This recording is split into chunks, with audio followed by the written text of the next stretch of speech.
사회를 맡은 국무총리 비서실 시민사회협력 행정관 이신혜입니다. 반갑습니다.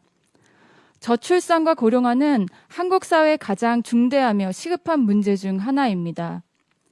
기대 수명 증가와 저출산 가속화로 우리 사회는 2025년 초고령 사회 진입이 예상됩니다. 이에 따라 성장 잠재력 저하, 고령자 부양 부담 증가 등 다양한 경제, 사회, 문제가 예측되고 있습니다. 오늘 모교대화에서는 인구위기 전망과 대응 방향을 주제로 정부의 인구위기 대응 정책 방향을 공유하고 각계 대표님들과 함께 인구위기 극복을 위한 협력을 결의하고자 합니다. 모교대화는 국무총리실 페이스북, KTV 유튜브를 통해 생중계됩니다. 많은 관심 부탁드립니다. 그럼 먼저 참석자를 소개해드리겠습니다. 소개해드리는 분들은 앉은 자리에서 간단하게 목례를 해주시면 되겠습니다. 총리님 오른편 순으로 소개해드리겠습니다. 김동명 한국노동조합 총연맹 위원장 참석해 주셨습니다. 이승윤 청년정책조정위원회 부위원장 함께해 주십니다. 문승욱 국무조정실 국무 2차장 참석해 주셨습니다. 김성수 국무총리 비서실장 참석해 주셨습니다.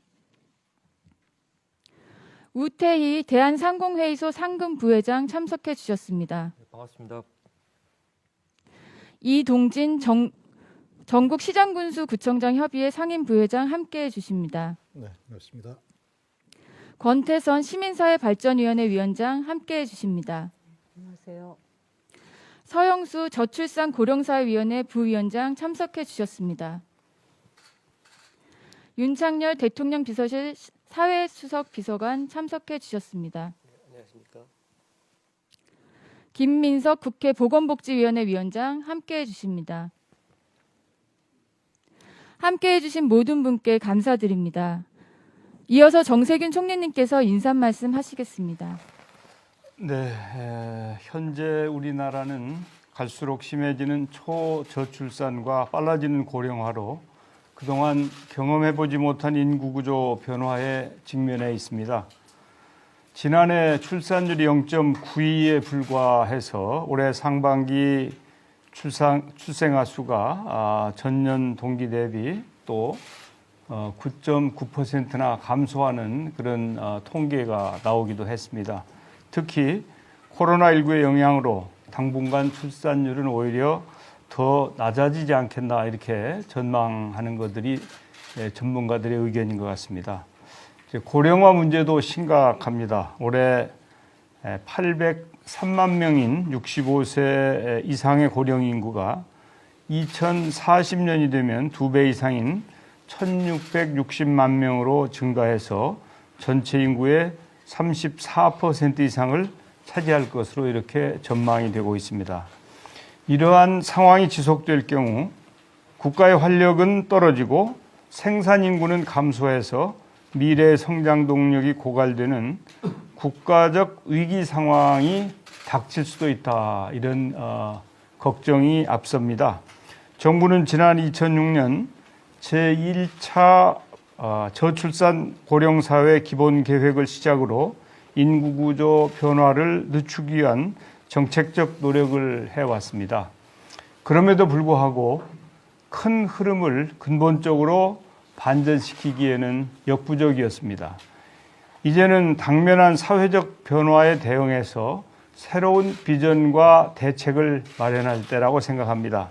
정부는 2018년 12월에 저출산 고령사회에 대응하는 정책적 무게중심을 과감히 이동시킨 적이 있습니다. 출산 장려에서 모든 국민의 삶의 질 향상으로 전환했습니다. 모든 세대가 함께 행복한 지속 가능한 사회를 만들기 위해서는 좋은 일자리와 편안한 주거 환경, 공정한 교육과 촘촘한 사회 안전망이 필요합니다. 이런 기조하에 정부는 제4차 저출산 고령사회 기본계획과 인구정책을 수립하고 있습니다.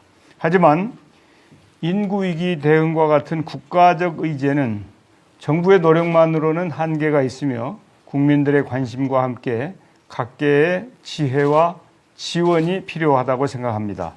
또한 우리 사회 전반에 생명 존중의 풍토와 함께 또 함께 일하고 함께 돌보는 문화를 확산시키는 노력도 매우 중요합니다. 이에 경제, 노동, 정치, 시민사회, 청년 등 각자의 분야에서 핵심 역할을 하고 계신 여러분들과 현재 우리가 처한 인구위기 상황을 공유하고 향후 대응 방향에 대한 의견을 가감없이 나누고자 합니다. 이제는 더 이상 늦출 수가 없습니다. 당면한 인구 절벽 위기에 대해 우리 모두가 힘을 합쳐야 할 때입니다.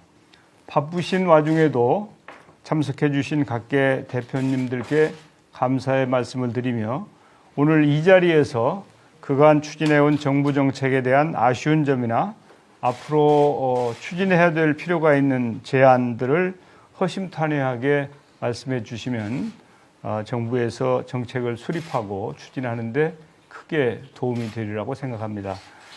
그런 차원에서 오늘 특별히 21차 목요대화에는 이 인구 문제, 저출산 문제를 중심 의제로 해서 여러분들을 모시게 되었습니다. 좋은 말씀 기대하겠습니다. 감사합니다. 총리님 말씀 감사드립니다. 본격적인 토론에 앞서 서영수 저출산고령사회위원회 부위원장님께서 인구 변화 현황 및 정부 정책 방향에 대해 발표하시겠습니다.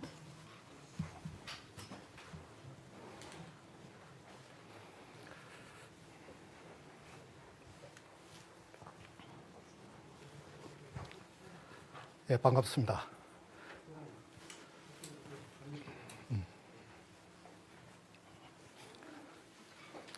대통령 직속 저출산고령사회위원회 부위원장 서영수입니다.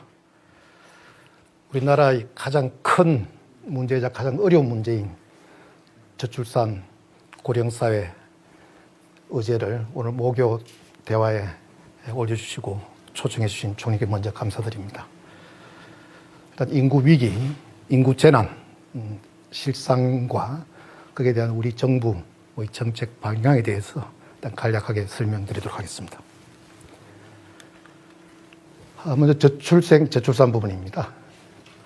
합계 출산율, 여성 한 분이 평생 낳는 평균 자녀 수를 합계 출산율이라는데요. 이게 1960년 통계 나온부터 한 2018년까지 약 60년 봤더니 우리나라는 처음에는 가장 높은 6명 수치에서 지금은 가장 낮은 1.0 이하로 떨어져 있습니다. 도대체 다른 나라는 어느 정도의 평단하면서 추세적으로 났지만 우리나라하고 급격한 하락 추세를 하는 우리나라밖에 없습니다. 참고로 지금 OECD 평균은 1.6 수준 정도 되겠습니다. 우리나라 지금 1960년부터 추세적으로 인구가 하락했지만 이제 그냥 균일하게 하락한 거 가지고 한 3차례 정도 단차를 두고 있었습니다. 먼저 전쟁 이후 1955년부터 1차 베이비 부문가 시작합니다. 그래서 2차 베이비 부문가 끝난 1974년, 그 다음 1982년까지 약 한 28년 동안은 합계 출산율이 부모 세대와 자녀 세대가 같은 인구 규모를 유지하기 위해서는 대체 출산율이 2.07 정도 되면 수치가 되는데요. 일단 그 이상인 일단 고출산 단계를 한 28년간 유지해 왔습니다. 80만 명에서 100만 명 정도 출생가 있었습니다. 그것이 82년에서 84년 불과 딱 2년 사이에 60만 대로 떨어집니다. 그래서 지금 보면은 대체 출산 이야기 때문에 저출산 단계로 가서 다시 84년부터 2000년까지 또 17년 동안은 또 60만에서 70만 사이 그대로 유지를 합니다. 일단 출산율도 1.5 이상을 유지했습니다. 그래서 갑자기 그것이 또 2000년에서 2002년 사이에 딱 2년 사이에 60만 대에서 40만 대로 떨어집니다. 합계 출산도 합계에서 초저출산을 본 1.3을 떨어지는 거죠. 그것이 다시 2002년부터 다시 2016년까지는 또 출생아수 40만, 합계 출산율 1.1에서 1.3까지 그대로 한 15년간 유지를 했습니다. 그러던 것이 2017년 되면 다시 1.0 경계해서 1.02로 떨어진 게 2017년, 18년, 19년 금리까지 이어지고 있습니다. 1차 인구 절벽은 일단 82년에서 84년 같으면은 이때는 셋째 아이가 사라지는 시기입니다. 강력한 산화 제한에서 둘도 많다, 하나만 낳지 않은 시점 때문에 거기에 따르는 정책의 일단 실패에 따르는 이런 되고. 그다음 2차 인구 절벽은 여러분 짐작하시듯이 외환위기에 따른 평생 직장 불이겨지면서 경제 불안에 따라서 결혼과 출산을 미루는 시기 때문에. 그다음 3차 지금 현재 우리 진행하고 있는 이 3차 원인 자체는 한 가지는 원래 부모 세대들이 1차 지금 떨어진 요 일부들이 부모들 왔기 때문에 부모 세대들이 숫자가 좀 게 설명이 되는데요. 나머지 부분은 지금 현재는 셋째가 아니고 둘째가 사라지고 있습니다. 그러니까 결국 부모 세대가 적어진 거, 그다음 둘째를 안 놓는 거, 그다음 여전히 다시 지금 출생 시기를 늦추고 있습니다. 그리고 우리가 보면 여기서 고출산, 저출산, 초저출산, 그다음 1, 2학년 자체는 아예 학계 용어도 없기 때문에 제가 극저출산 용어를 씁니다. 현재 우리는 극저출산 상태가 있다는. 지금 최근에 5년간 수치를 보겠습니다. 2015년 불과 5년 전에 출생아가 43만 8천이었습니다. 합계 출산율 1.24였습니다. 그래서 아까 총님 말씀하셨듯이 금년 상반기 추세대로 가면은 금년의 출생아 수는 27만 3천, 합계 출산율 0.82가 됩니다. 불과 5년 사이에 합계 출산율은 0.42가 떨어지고요. 총 출생아 수는 16만 5천, 약 40% 정도가 지금 떨어지고 있습니다. 그런데 문제는 내년, 내후년입니다. 코로나19의 장기적인 추세는 가늠하기 힘들지만 최소한 2년 정도의 단기간은 감소할 것으로 보입니다. 금년 2, 4분기 코로나 이후 4월부터 6월 사이에 결혼 건수가 전년 동기 비해서 16%가 줄었습니다. 가만하면 내년, 내후년의 출생아 수가 지금처럼 평균 한 10%씩 계속 준다고 했을 경우에 2년 후인 2022년 되면 20만 대 초반, 최악의 경우에는 20만 대가 무너질 가능성이 있습니다. 문제는 지금 이런 인구 변화가 우리 합계 출산이 1.3이다, 0.8이 어떤 의미를 갖는지를 보기 위해서 조금 설명드리겠습니다. 현재 우리나라에서는 통계청에서 2017년을 기준으로 해서 2019년도에 장래 인구 특별 추계를 했습니다. 거기 보면 상세 추계는 2067년까지 50년간이고 그 다음 계략 추계는 2117년까지 100년간을 했습니다. 그 추계에 사용했던 합계 출산율이 1.3, 1.27입니다. 지금 현재 1.3 정도가 장기적으로 각을 예상해서 현재 우리 장래 추계가 되어 있고 그 추계하면 2117년에는 출생아 수가 10만, 총인구는 2천만이 돼도 추계되어 있습니다. 그러니까 출생아 수 10만, 총인구 2천만이 되는 2117년이 지금 이제 통계청에서 감안할 때는 1.27이라는 출산율 자체가 회복되는 현재 0.8, 0.9 자체 1.27이 회복되는 걸 전제로 되어 있습니다. 그런데 지금 1.3만 하더라도 지금 부모 세대에서 자녀 세대 30년 사이 보면은 2.07이 나야 결국은 부모 세대와 자녀 세대가 유지하기 때문에 실제 재상승은 0.63이기 때문에 30년 지나면은 100명이 63명, 그 다음에 60년 지나면은 40명, 90년 지나면 25명, 120년 4세대 가면은 16명으로 줄게 된 추세입니다. 이 추세에 따라 지금 현재 2010년 추계되어 있는 겁니다. 근데 이것이 만약에 1.3이 아니고 최악의 경우에 지금 0.8이 됐을 경우에 재상산율이 0.39로 떨어지게 됩니다. 그럼 한 세대 지나면은 100명이 39명으로 떨어지고요. 두 세대 지나면 15명, 세 세대 90년 되면 6명, 120년 되면 두 사람만 남게 되는 거예요. 이것이 1.3이냐 0.8이냐 차이가 실제 120년 지나면은 16명이냐 두 사람이냐 이런 차이가 나요. 이게 결국 말서스가 얘기했던 기하급수적 증가가 아니고 기하급수적 감소 추세에 있다는 거죠. 근데 이것이 그냥 공론이 아니고 지금 현재 실적치를 보면 우리가 30년 전인 1990년대는 출생아 수 65만이었습니다. 그것이 딱 30년 후 지금 금년 그러니까 한 세대 지나니까 지금 27만 3천 같으면 이 재생산율 0.4입니다. 42%가 된 거죠. 이 42%이 수준대로 계속해서 우리가 유지된다고 가정했을 경우에 한 세대 지난 2050년 되면 11만 4천이 됩니다. 두 세대 지난 2080년 되면 4만 8천 명 되고요. 2110년이 되면 아까 말한 10만이 아니고 2만으로 줄게 되는 거죠. 이 자체는 아까 0.8면 이거 그대로 수시계 동안 이런 수치가 나온다는 겁니다. 그 다음 고령화 보겠습니다. 이 그래프는 아까 봤던 그래프와 정반대 그래프가 됩니다. 지금 2060 우리가 보면 2.6% 전체 인구에서 65세 이상 인구가 차지하는 비율인 고령화율이 우리나라 가장 낮은 2.6%에 시작했던 것이 앞으로 2060년 정도 세계 지금 이제 통계를 보면은 우리나라가 가장 높은 46%까지 올라가야 됩니다. 다른 나라보다 압도적으로 높은 수준이 되는 거죠.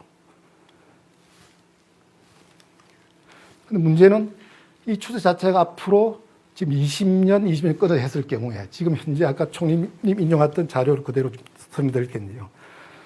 문제 지금 우리가 아까 말씀 1955년부터 1974년까지 태어난 1차 베이비붐, 2차 베이비붐 지금 현재 살아계신 분이 1,700만 명입니다. 한 해 85만 명이 살아있는 거죠. 지금 금년에 27만 3천 명, 그거 한 해 태어난 숫자의 한 3배 정도 살아계십니다. 이분들이 금년부터 65세로 들어갑니다. 그러면은 지금 74년생이 65세 되는 2040년이 되면 아까 말씀드렸듯이 지금 노년 인구가 813만 명이 1,722만 명 늘어납니다. 총 인구는 물론 조금 줄지만 그대로 유전을 보는 거죠. 909만 명이 20년 사이 1년에 45만 명 정도가 노년층이 늘어나는 그 숫자만큼이 지금 생산 연령에서 빠지게 되는 겁니다. 유전이 같이 줄게 되는 거죠. 이것이 결국은 일종의 고령화 가속되는 거죠. 베이비붐 세대 1,700만 명이 들어가면서 가속되는 시기고요. 그 다음 나머지 20년 이 자체가 그대로 더 늙어가는, 우리 심화되는 기간이 됩니다. 2040년에서 2060년까지 20년간은 2040년부터 본격적으로 인구 감소합니다. 2040년부터 2100년까지는 1년에 40만 명씩 인구가 감소하기 때문에 20년이 되면 800만 명, 총인구는 800만 명이 줍니다. 불구하고 노년 인구 자체는 거꾸로 160만 명이 늘어납니다. 총인구는 800명이 줄는 겁니다. 그래서 전체 노인 인구는 1882만 명이 되고 생산 연령인구는 다시 800만이 줄어서 지금 2000만 명으로 줄게 되는 거예요. 유소년 인구는 여전히 따라 줄게 됩니다. 그래서 이거 지표로 보면은 고령화율이 전체 인구 차지하는 65세 인구율이 지금 현재 15.7%가 20년 후에 되면 33.9%. 현재 6명에서 7명 중에 한 분이 노인인 지금 인구가 3명 중에 1명이 되는데 보면 딱 20년 걸리는 거예요.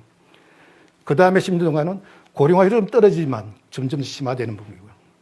그 다음에 중요한 숫자가 결국은 생산 연령 인구가 유소년이라든지 노년구에 부양을 해야 되는데 그 부양 비율입니다. 부양에 대한 부담 자체가 현재는 생산 연령 인구 100명이 노년 인구 22명을 지금 부양하고 있는데 이게 딱 40년, 2040년, 20년 지나면 60명을 부양해야 됩니다. 20명을 40명이 돼서 60명이 되는 거죠. 그 다음에 2060년이 되면 91명을 부양해야 되고요. 지금 2067년 통계까지 보면 102명을 부양해야 됩니다. 2067년 되면 생산 연령 인구보다 노년 인구가 더 많아지는 총에 나와 있습니다. 이걸 내용은 아까 했듯이 지금 813만 명, 1722만, 1882만 전체 절대수치 중요하지만 여기서 전체 고령 중에서 85세 이상의 후기 고령자, 65세부터 정기, 중기로 나와서 후기 고령자가 현재는 77만 명밖에 되지 않습니다. 전체 한 9.5% 되는데요. 이것이 20년 후에 되면 230만 명이 되고 40년 후가 되면 499만, 500만 명입니다. 이 전체 규모보다도 전체적인 후기 고령자 비율이 압도적으로 높아요. 여기에 따른 의료비라든지 거기에 대한 비용 자체가 압도적으로 높을 수밖에 없는 거죠. 이 부분을 현재 일본, 우리가 지금 비교를 하면 일본하고 좀 비교를 해보겠습니다. 아까 말씀드린 우리가 앞으로 2020년에서 2040년까지 20년 동안에 18.2% 정도의 고령 올라가는, 지금 15.7에서 33.9% 가는데 한 20년 걸리는 거죠. 근데 이 수준, 일본이 15.7%였다가 1997년이었습니다. 33.9% 된 게 2036이기 때문에 일본은 15.7에서 33.9 가는데 39년이 걸렸습니다. 그걸 우리는 20년, 일본보다 2배 더 가파른 속도로 고령화에 가야 된다는 얘기죠. 그럼 2043년 되면은 우리나라는 일본을 앞서게 되고요. 일본은 38% 정도에서 일단 중단을 합니다. 고령화율 있잖아요. 우리는 계속 올라가서 45%, 46% 가서 앞으로 2117년까지는 고령화율이 44%에서 46% 박스에 갇히게 됩니다. 지금 고령화율하고 다시 가정 중위 연령이죠. 중위 연령이라는 것은 우리 전체 인구를 나이 적은 순서보다 가장 많은 수가 쭉 전체를 세워서 딱 중간 나이가 중위 연령 중간 나이 되는 겁니다. 현재 우리가 43.7세입니다. 43.7세보다 적은 사람과 많은 사람 같은 거죠. 근데 불과 지금 1997년에 우리나라가 30세였습니다. 중위 연령이. 근데 2031년 되면 50세가 됩니다. 97년부터 2003년까지 34년 동안에 중위 연령, 중간 나이가 20년이 늘었습니다. 그 얘기는 무슨 얘기냐면 사람은 1년에 한 살씩 나이가 들지만 우리 사회는 지금 지금 34년 동안에 20년이 늘었기 때문에 1.7년에 한 살씩, 거꾸로 하면 1년에 약 0.6세씩 우리나라 나이가 늘어나서 보면. 그러니까 30에서 50까지 34년이 걸리기 때문에. 일본은 지금 현재 30세에서 50세 가는데 보면 50년이 걸렸습니다. 근데 일본은 50세 이상 넘어가지 않는데 우리는 지금 현재 보면 문제는 2056년이 되면 중위 연령 자체가 60세가 됩니다. 환갑 나이가 딱 중위 연령이 됩니다. 이것이 지금 총계에 나온 마지막 년인 2117년까지 60년 동안 60세에서 62세까지 계속 박스 있습니다. 그러니까 앞으로 2056년 이상 우리나라는 지속적으로 중위 연령이 60세인 나라로서는 일단 그레이 터널, 회색 나라로 갈 수밖에 없는 그런 상황이 됩니다. 여기 대해서 그럼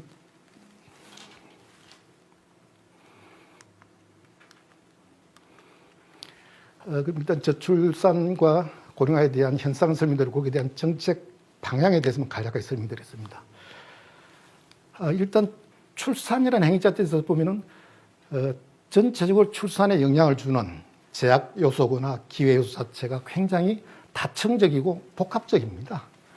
우선 보면은 거시적으로 사회 경제 구조라든지 사회적 규범, 가치관, 정부 정책 배경이 있고, 그다음 각 개인이 갖고 있는 인식, 신념 체계에 대한 규범 해석에 대한 평가 행수 있고, 그 다음에 최종적으로는 현실이 장애인데, 이 전체의 제약 요소, 장애를 다 넘어서야만 결국은 출산이라는 행위 되는 겁니다. 어떻게 보면은 저는 출산을 우리가 허들 경기, 110m에다가 장애물을 10개 놓고 그걸 다 뛰어넘어야 결승선까지 갈 수 있는 그런 과정이다. 어느 장애물 하나를 우리가 치웠다고 해서 다른 장애물이 있으면은 결국 도달하지 못하는 겁니다. 그렇기 때문에 우리가 출산 정책을 놓고 어느 특정 정책 묘책 자체를 이용하는 건 잘못된 거다. 왜냐하면 어느 장애물을 해소하더라도 다른 장애물이 남아있는 학생은 절대 그 결선을 통과하지 못하기 때문에. 그러니까 이런 복합적이고 다층적인 전체 장애 요인을 제거하는 데 대한 정책의 접근 방법 자체는 크게 보면 세 가지가 있을 수 있습니다. 하나는 출산율 제고라는 것을 정책 목표로 세우고 직접적으로 개입하는 출산 유인 정책이 있고요. 그 다음에 출산이라는 직접적 목표를 세우지 않으면서 다만 아동이 있는 가족에 대한 지원, 그러니까 아동 지출이라든지 육아 지출을 통해서 가족 지출을 늘면서 간접적으로 출산율을 올리는 간접적인 접근 방법이 있고, 그 다음 구조적 접근 방법, 교육이라든지 고용, 주택에 대한 구조적 접근을 통해서 하는 거예요. 그러니까 구조적 접근을 하느냐, 간접적 가족 지원을 하느냐, 아니면 직접적인 출산 유인 정책을 하느냐 문제예요. 출산 유인 정책은 주로 보면은 지금 싱가포르 같은 데 보면은 아예 인센티브와 페널티를 합니다. 자녀가 있느냐 없느냐, 자녀가 몇째에 따라서 확연하게 혜택과 거기에 대한 불이익을 주는 거죠. 지금 우리나라는 다른 나라 어느 나라보다도 이 정책하고는 멀리 떨어져 있습니다. 지금 나중에 설명드리면 우리는 거의 대부분의 정책 자체가 가족 지원 정책, 실제 아동의 발달이라든지 거기에 대한 모성의 일가정 양립이라든지 경제 지원 쪽에서 이 간접적인 가족 지원을 통해서 결국 출산율을 가는 것 기대하고 있는 우리 정책입니다. 그 다음에 저희들이 고민할 게 아까 총리님 말씀하셨듯이 지금 교육 문제, 고용 문제, 주택 문제를 놓고 특히 청년 문제 같은 때는 이제 구조적인 접근이 필요한 시점이라고 봅니다. 현재 우리가 저출산 부분에 대한 예산 분류를 보면은 지금 언론에서 보면 우리가 저출산 예산에 대한 과대 지출에도 불구하고 정책 효과가 없다고 하는데 보면 이걸 좀 조심스럽게 들어보면은 사실은 국제적으로 공인된 예산 분류하고 전혀 엉뚱한 항목들이 많이 들어와 있으면 간접 지원인데요. 여기 나오면 특히 주거, 매입 전제에 대한 대출이라든지 이런 경우는 실제적으로 한 17조 정도 되는 이 돈이라든지 그 다음에 사회보험, 고교무상교 같은 경우는 이게 우리가 편의적으로 저출산 예산으로 좀 분류할 뿐이지 이 국제 기준에서는 사실 이거는 가족 지원 예산이 아니다. 이거는 가정지원 이 부분을 제외한 실제적인 우리 예산 보면은 약 19조 정도 됩니다. 절반 정도 되는데요. 이 중에서 지금 한 60% 정도는 실제로 보면은 보육 서비스, 어린이집과 유치원에 대한 지원이고요. 나머지 현금 지원은 아동수당, 양육수당, 휴직급여 한 6조 정도 되고 나머지 분류가 됩니다. 이 부분만 기준으로 했을 때 국제 비교를 해보면은 GDP 기준 우리나라가 한 1.5% 정도 됩니다. 그런데 OECD 평균이 2.4%, 프랑스나 영국은 3.8%까지 쓰고 있습니다. 그래서 우리나라처럼 이렇게 극단적인 저출생 상황에서는 저는 이 부분을 최소한도 OECD 평균이 2.4까지는 아니더라도 한 2%까지는 올려야 된다. 그럼 저희들이 1.5에서 한 2%면 0.5 올리면 한 10조 정도는 더 투자를 해야 되는 생각이고, 저는 개인적으로 저는 정책의 방향으로서는 지금 우리 어린이집만 들어가면 그때부터는 좀 보육보다 줄어듭니다. 근데 먼저 어린이집 가기 전까지의 초기 영아 기간, 20개월 전까지에 대한 지금 보육 부담 자체가 가장 크고, 그것이 결국은 지금 저출생에서의 가장 핵심 고리가 첫째 알을 낳는 시기가 계속 늦어지는 거죠. 지금 33세까지 갑니다. 첫째 알을 늦추지 않도록 하기 위해서는 초기 영아 기간 동안에 집중력 지원이 필요하다. 그럼 일단 저는 초기 보육료를 20개월 동안은 첫째 아이에 대해서는 한 달에 100만 원, 그럼 20개월 2천만 원이고요. 둘째 이상에 대해서는 한 달에 150만 원 같으면 3천만 원 정도를 보육료로 지불해야 된다. 일단 그것이 자체는 저는 개인적으로 지금 현재 첫째 출산 연령 자체에 대한 늦어지는 걸 막기 위해서는 그것이 가장 긴급한 정책 대안일 수 있다고 생각을 하고 있습니다. 그럼 고령사회는 결국은 정책 방향은 뭐 뚜렷합니다.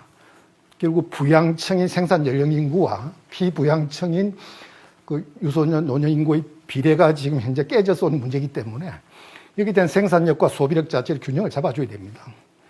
그러기 위해서는 주 생산 인구청의 어떤 전체 연령 규모를 늘리든가 그 안에 있는 사람들이 경제 활동률을 높이는 겁니다. 그래서 결국은 앞으로는 노인 연령 기준이라든지 이 부분 자체 조정을 통해서 전체적인 폭을 넓히든가 아니면 여성 청년에 대한 경제 활동 참여를 전체적인 높이를 높이는 그렇게 해서 인구층을 확대하는 것이 일환. 첫째. 둘째는 그 생산 연령직장 고정됐다 하더라도 단위 생산성, 노동 생산 높이기 위해서는 평생교육이라든지 애 활용할 수 있는 방법이 있고, 그 다음 제일 마지막이 좀 방어적이지만 소비 인구층 자체의 의료비라든지 이런 부분에 좀 억제할 수 있는 효율 자체가 필요하다는 생각이 듭니다. 그래서 한 가지 예만 들어보면 지금 현재는 우리가 이제 고령화율 아까 제가 말씀드렸듯이 일단 65세란 자연 연령을 기준해서 고령화를 산정합니다. 그러니까 태어나서부터 지금 과거에 흘러가는 시간을 가지고 계산하는 이 방법이 온당하지 않다. 앞으로 살아나갈 시간을 기준으로 해서 다시 고령화율을 계산하자는 부분이 있습니다. 그 기준은 기대 여명이 15년 남아있는 시점 자체부터 노년을 보자. 그리 보면은 전체 수명에 따라 달라지고 우리나라 지금 현재를 보면은 73세인 경우에 기대 여명이 15세가 15년 남습니다. 그렇기 때문에 그 기준으로 지금 다시 계산해 보면은 지금 현재 위에 65세 기준으로 했을 때의 고령화율, 그 다음 밑에는 수정된 고령화율입니다. 이렇게 했을 경우는 결국은 전체적인 고령화율 자체가 줄어들고 거기에 부담도 줄 수 있다는 거죠. 이건 하나의 예일 뿐인 겁니다. 그래서 마지막으로 저도 이제 고령화에 따르는 정부 정책의 방향에서 가장 중요한 것은 지금 우리나라 모든 국민이 노후 불안, 노후 준비에 지금 매몰됐습니다.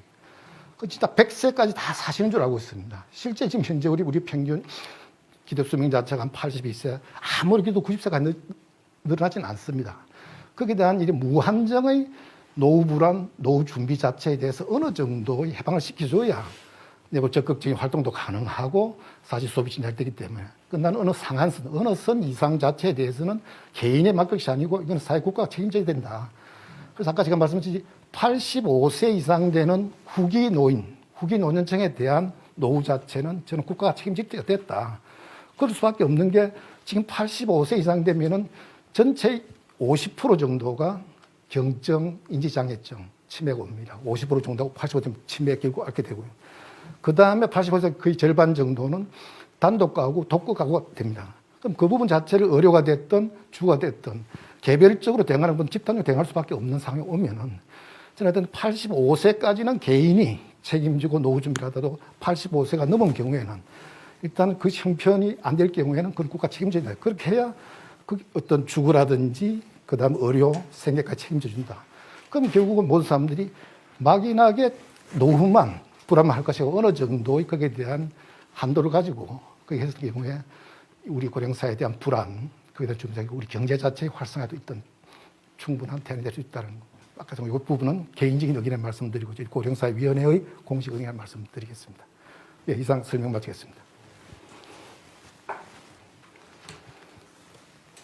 네, 서영수 부위원장님 발표 감사드립니다.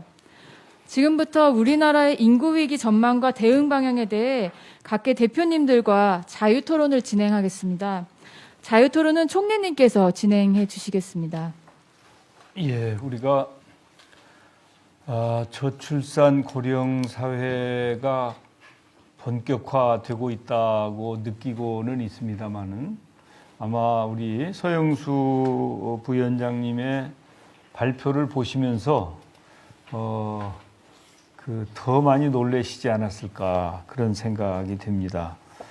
우리가 세계 최고 수준의 인구 구조 변화가 진행되고 있다 이렇게 보여지고 이것은 수백 년 후에 먼 얘기가 아니고 매우 가까운 얘기다라고 하는 것이 이제 현실인 것 같습니다.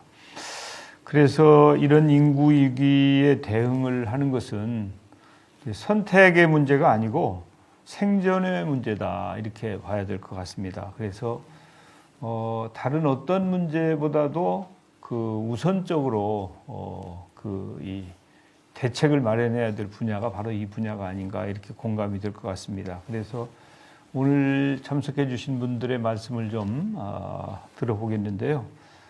우선 김동명 위원장님, 이제 저출산 고령화가 진행이 되면 노동의 공급이 감소하지 않겠습니까? 그러면은 이제 성장 잠재력이 떨어지게 되겠죠. 그러면 이제 거기에 대한 대책이 나와야 될 텐데 지속 가능한 성장을 하지 않으면 우리 사회가 더 이상 발전할 수 없으니까 여성이라든지 청년 또 고령층의 경제 활동을 높일 필요가 있지 않을까. 노동계에서는 당면한 인구 위기를 극복하기 위해서 어떠한 의견을 가지고 계신지 노동계의 대책이랄까요? 그런 걸 좀 말씀을 들어보겠습니다. 예, 대책은 자료로 보내드리기는 했는데 저는 짤막하게만 좀 말씀을 드리겠습니다.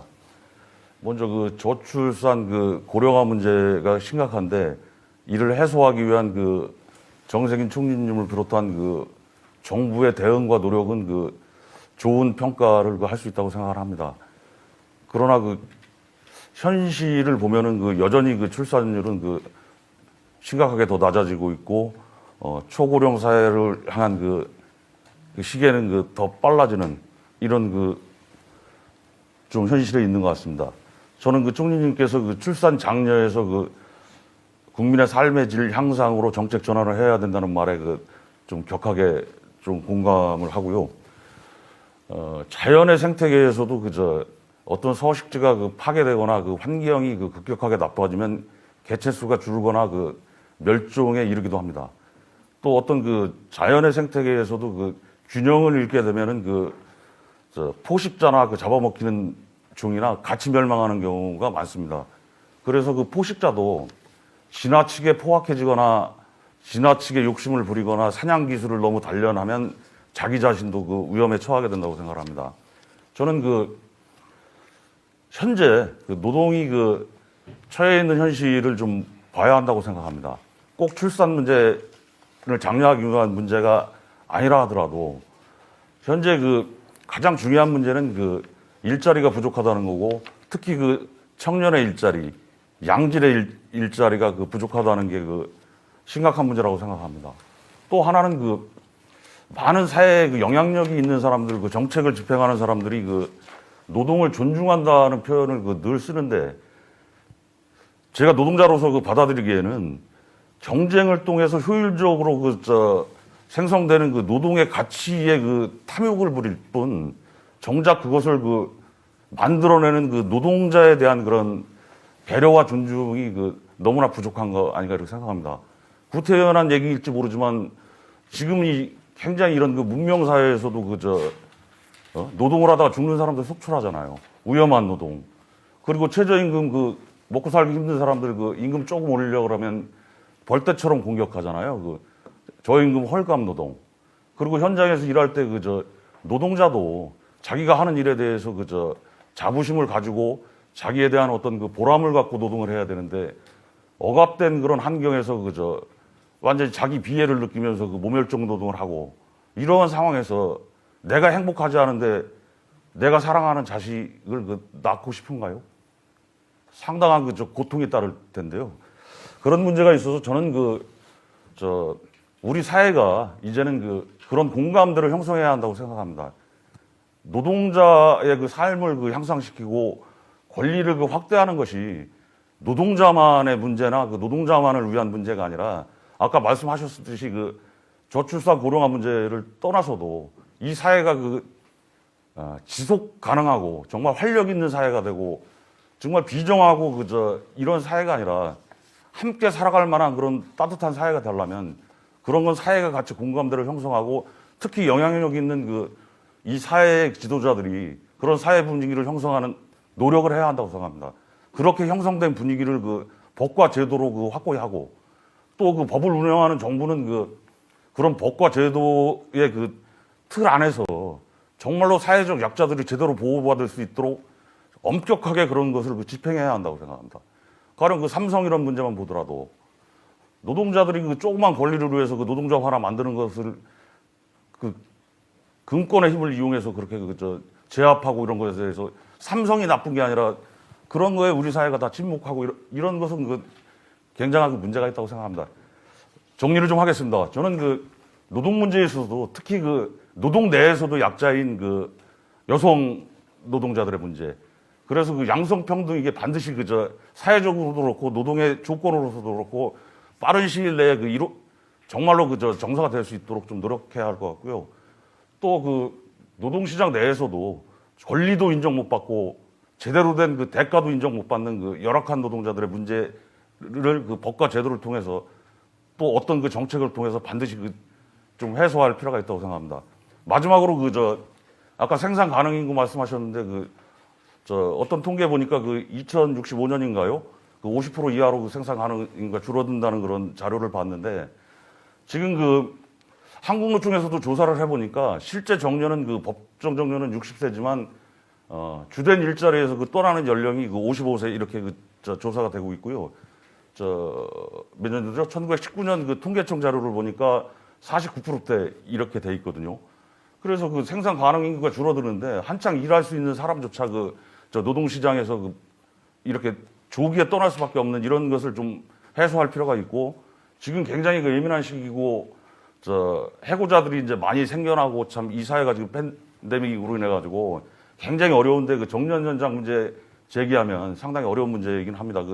많은 지탄을 받을 수도 있는 문제인데 저는 문재인 정부 마무리하기 전에 적어도 정년 연장에 대한 문제 제기를 해야 되고 거기에 대한 논의가 시작돼야 된다는 생각을 좀 가지고 있습니다. 그래서 정년 연장 이거에 대해서도 좀 논의의 시작 관심 갖는 거 이렇게 필요하다는 말씀드리고요. 너무 길었네요. 마치겠습니다.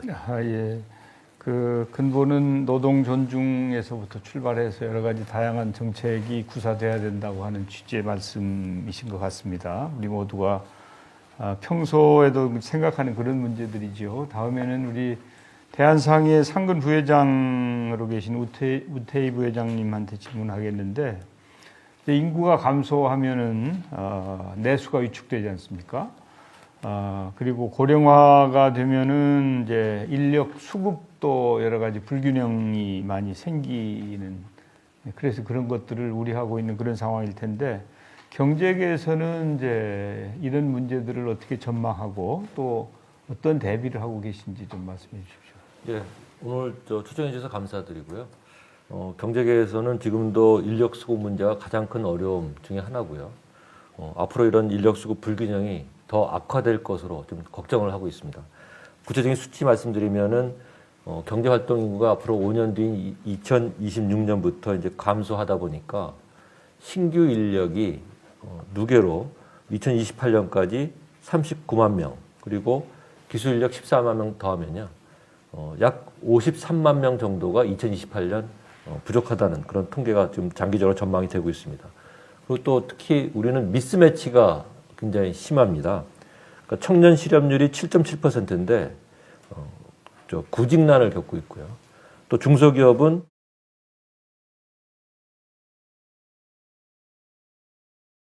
산업기술진흥원에서 지금 조사한 게 3만 5천 명, 대기업 1만 8천 명 해서 기술 인력만 해도 당장 지금 5만 3천 명이 또 부족한 그런 아주 미스매치 구조를 갖고 있습니다. 그러면 이렇게 인력이 부족하고 미스매치가 나면은 사실은 생산성 가지고 극복을 해야 됩니다. 근데 저희 생산성 보면은 OECD 36개국 중에 23위입니다.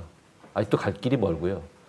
많은 개선이 필요합니다. 정부에서는 지금 전체적인 공급을 좀 늘리는 문제, 그리고 미스매치 해소를 위해서 대학의 커리큘럼 규정, 또 학과 조정, 또 실업계 고등학교 현장 실습 확대 이를 통해서 좀 현장의 수요에 맞는 그런 인력 공급을 좀 추진하려고 하지만은 아직 효과는 보기 어렵습니다. 보지 못하고 있습니다. 그래서 기업들은 부족한 인력 보충하기 위해서요.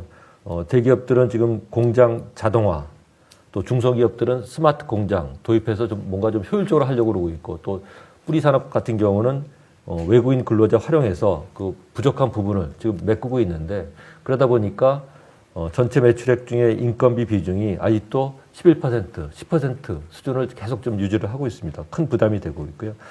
근데 특히 안타까운 것은 이제 4차 산업혁명이 되면서 새로운 직업군이 지금 많이 생기고 있습니다.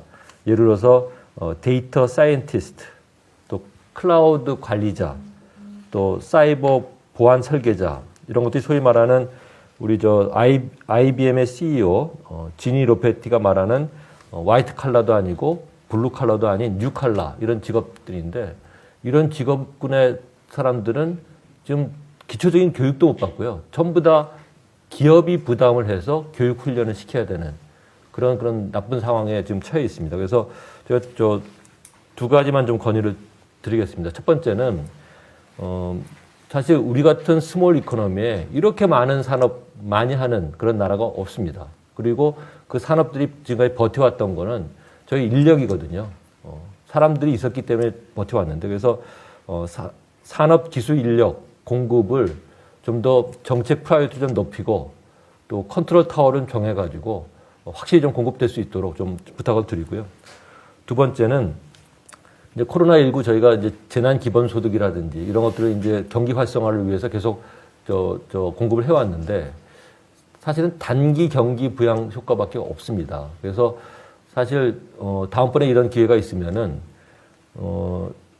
쿠폰이나 파우처 형태로 직업훈련 기관이나 이런 교육기관에다 좀 이렇게 먼저 주시면요. 물론 경기 부양 효과는 늦게 나타나지만은 그래도 남는 게 있습니다. 지금 이제 한계 기업들이 이제 전직 수요가 나와서요.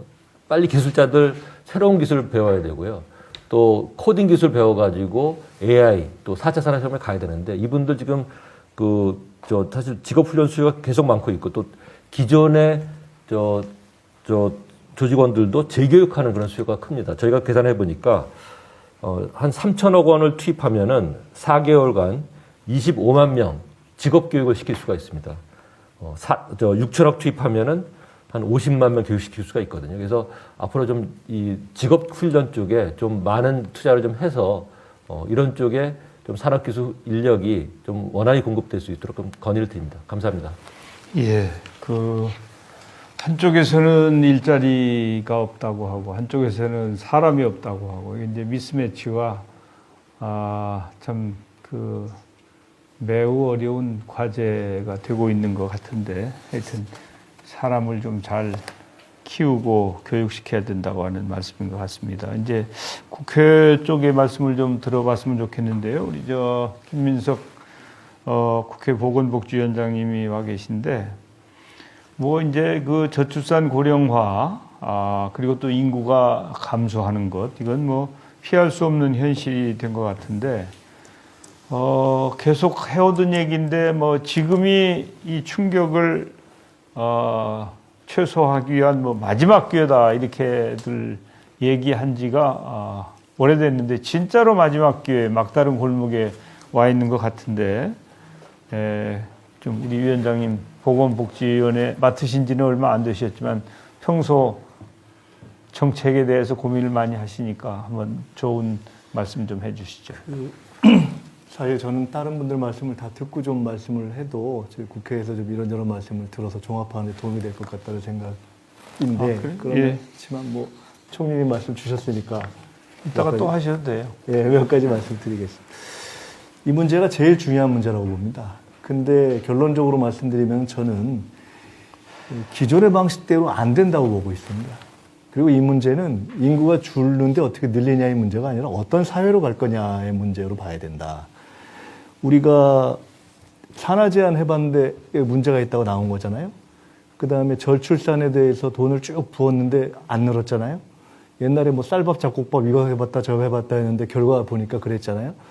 지금 예를 들어 우리가 기존의 방식대로서 돈을 늘리면 좋아질 거냐? 제가 드리고 싶은 말씀은 이 상황의 본질이 뭐냐를 좀 봐야 된다는 겁니다. 지금 사실 트렌드는 다 안다고 봅니다. 이대로 가면 0.82가 된다. 그럼 우리나라가 제일 적게 간다. 이런 질문을 해보고 싶습니다. 저출산이 문제냐에 대해서 우리 권태선 위원장님 잘 아시겠지만 세계의 유수의 사회학자나 문명학자 중에 저출산이 답이다 이런 사람들도 있습니다. 지금 너무 많다. 주는 게 차라리 좀 낫다 이렇게 얘기합니다. 즉 제가 드리고 싶은 말씀은 이게 근본적인 고민을 해야 되는데, 그러나 분명한 것은 우리는 실패한 겁니다. 어떤 점에서 실패했느냐? 저는 인구가 줄어서 실패한 것이 아니라 적정 출생 목표, 적정 출산 목표를 못 정한 것이 문제라고 봅니다. 그리고 우리가 적정 출생 목표를 못 정했지만 나름 설정한 걸 채우지 못했고 그 수단을 못 찾았던 것이 문제다. 다시 생각을 해보면 지금 국가별이나 지자체별, 우리가 이제 우리나라에서도 어떤 데는 해남 같은 데라든가 몇 군데가 좀 좋습니다.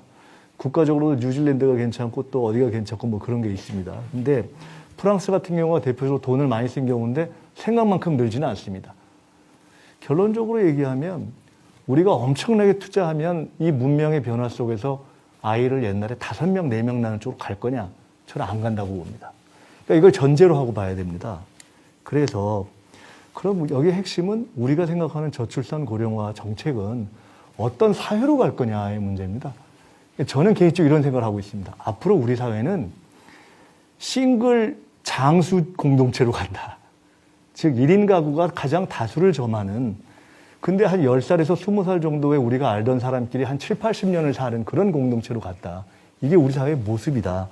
그러면, 그리고 전체의 숫자는 지금보다 작다. 그러면 여기서 어떤 문제가 나오느냐? 주거 형식이 바뀝니다. 관계가 바뀝니다. 결혼 형식이 바뀝니다. 정치가 바뀌고 경제가 바뀌고 노동이 바뀝니다. 지금 우리에게 필요한 것은 이 전체가 어떻게 변하느냐를 짚어내고 대책을 세우는데 저출산 고령화 정책의 핵심이 있는 거 아니냐. 그래서 예를 들어 한 서너 가지를 말씀드리겠습니다. 첫째는 교육과 주거를 핵심으로 해서 어쨌든 아이를 안 낳는 대책으로서의 저비용 사회를 실현해야 됩니다.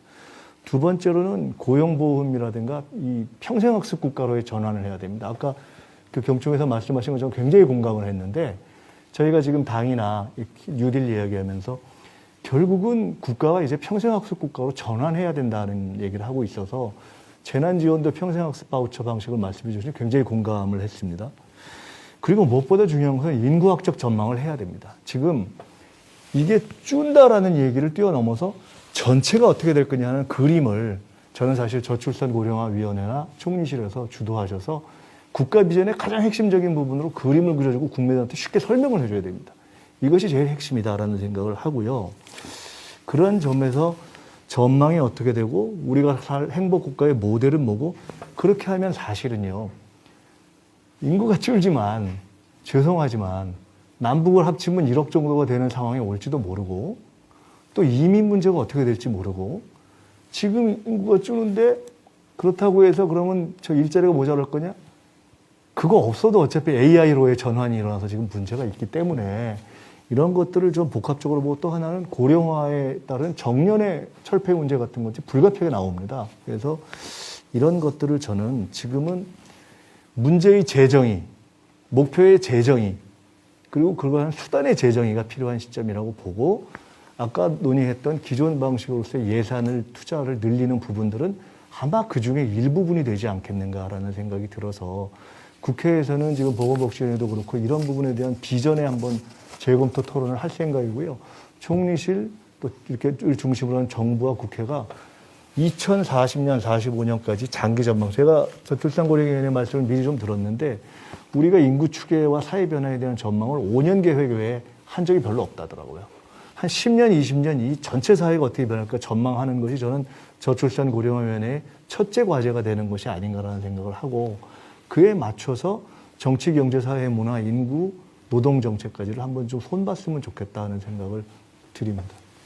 예, 출산율을 높이는 게 중요하겠지만 그거 말고 다른 여러 가지 사회정책적 방안들이 논의돼야 되고 고안돼야 되지 않냐는 취지의 말씀인 것 같습니다. 다음은 이제 우리 시민사회 쪽에 오래 계셨던 권태선 위원장님께 좀 말씀을 듣고 싶은데요.